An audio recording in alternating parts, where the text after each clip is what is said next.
Hello everyone, I'm TJ the Brickwright and welcome to my Lego room, and today we are going to be doing another puzzle build, and this is exciting because this is actually a set from a movie that is coming out very soon. I'm actually pre-recording this almost 2 weeks before the movie comes out. Excuse me. But we are going to be doing the 76211 Shuri's Sunbird puzzle build. I do have a little bit of a caveat on this. I actually purchased a pre-made version of the set, minus the minifigures, because it was for a ridiculously good price compared to the box itself. So I did see one trick about this thing that you can't see on the box very well. So I will apologize for that. The part that I saw was the little engine things and how they attach to the main build. So I apologize. I kind of cheated that way, but the rest of it, and I did see it a long time ago.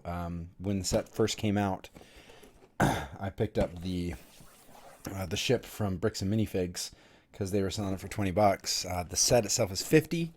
I bought this with my own $1. So let's start a puzzle build, shall we? I've got my Disney Plus pulled up and gonna watch some Bluey and puzzle build. Let's do it.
All right, so we have our puzzle built Sunbird done, Shuri Sunbird.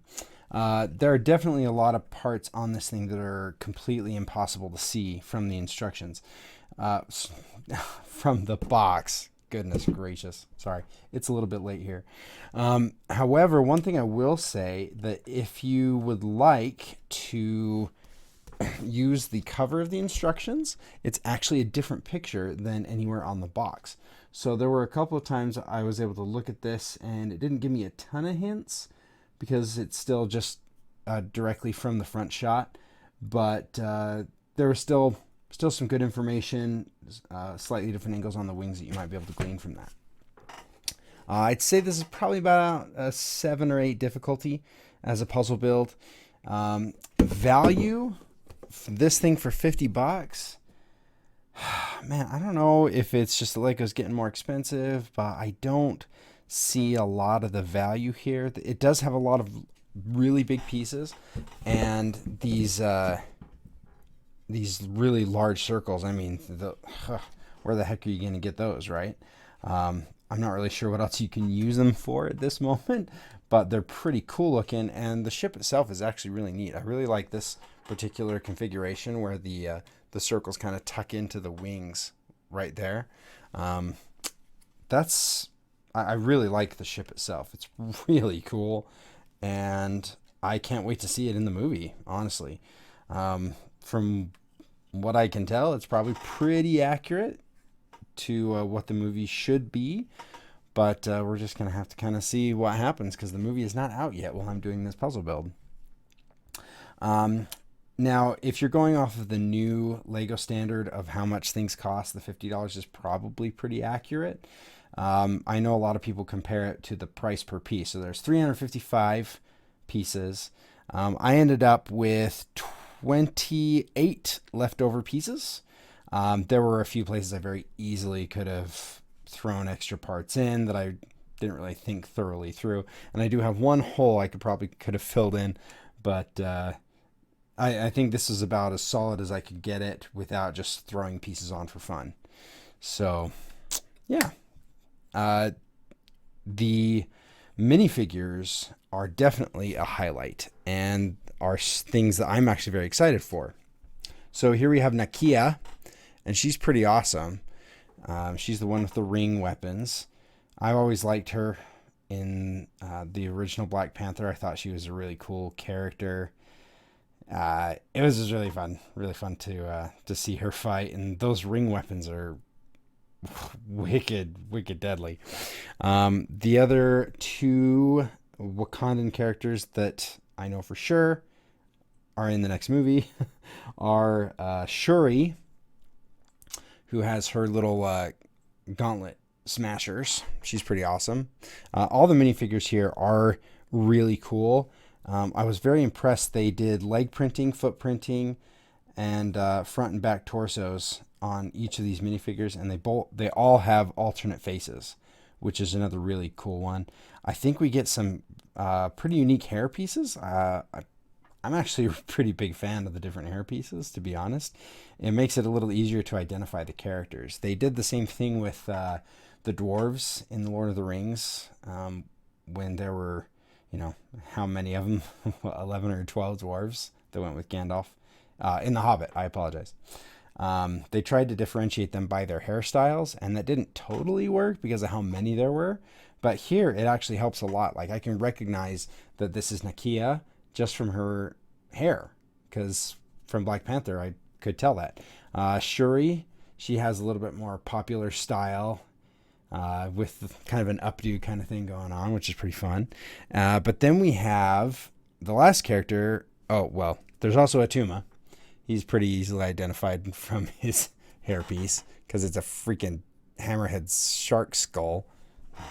Crazy. Can't wait to see what he's about. But then my favorite character from this entire set, and the reason I was willing to pay full price without having seen any reviews or anything on it yet, was Ironheart.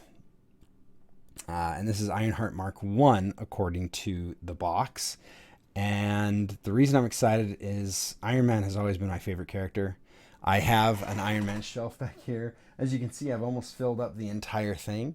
I did cheat a little bit, and I have 6 of my Iron Legion Ultron Mark 1s, if you will. Ultron drones, Mark 1 drones. But anything Iron Man is super exciting to me, and I cannot wait to see how Ironheart works in the new show. My wife and I play Marvel Champions, and they have an Ironheart hero pack that came out, and I am actually currently playing Ironheart as we're playing through the campaigns. and it has been really fun. I really like her. Once she gets to her Mark III, I'm not such a big fan of the Mark I in the game, but holy cow! And this is another great minifigure, honestly. I believe she has very similar hair to, and I haven't pulled this out to check, but I think it's pretty similar to the Marvel collectible figure series for Spectrum. Oh, I guess I should have looked up the alter ego name because I can't remember it all of a sudden. But the character who plays Spectrum, I think that's the same hairpiece, but I'm not sure. It's the really poofy hair that's also got the part in it. And again, that's kind of a cool thing, is that you can look at all three of these all three female darker skinned characters that have all three different hairstyles, so you can tell who they are from behind. Even if the light's like in front of me and I can't really see their weapons, I can immediately tell who they are, which is really good iconic branding.